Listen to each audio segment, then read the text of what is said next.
Have you been practicing your faith for some years now and you're still unsure if you are living as a disciple of Jesus? I felt the same way. I've been there. And for years, I've understood discipleship, but when I reflected on my life, I realized I wasn't living as a disciple.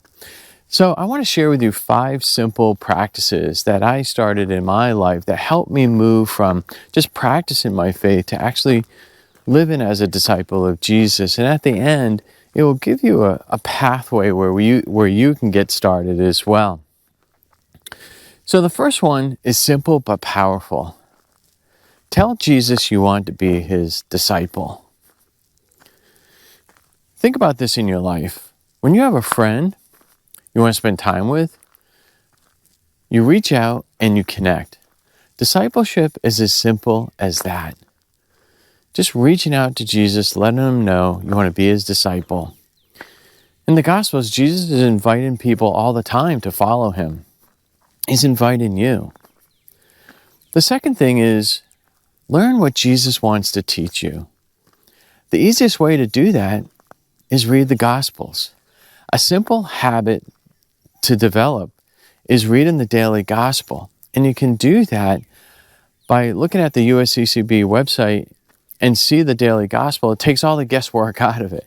Or you can choose one of the Gospels and start there. I would recommend Matthew. The third is, be reflective. Whenever I take time to read the daily Gospel, I also take time to be reflective. I ask Jesus, what is it he wants to teach me? Sometimes that awareness is that moment. Sometimes it happens during the day. And sometimes it happens during the week or a few weeks later.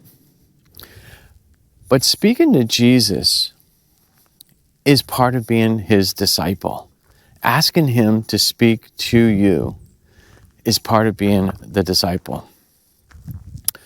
The fourth is to journal, to write down, what is it that you experienced? What did you feel?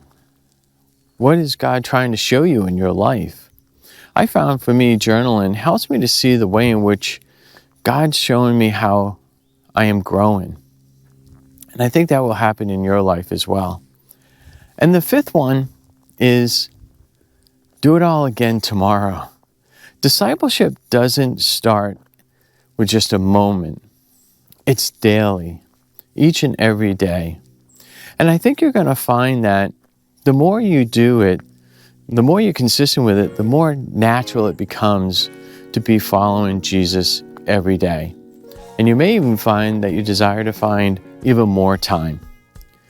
So how are you going to start today? I'd love to hear a comment below as to what practice you might start with.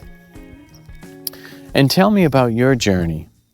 And if you know somebody who would benefit from this, share it with them as well. Thanks a lot. Take care. God bless.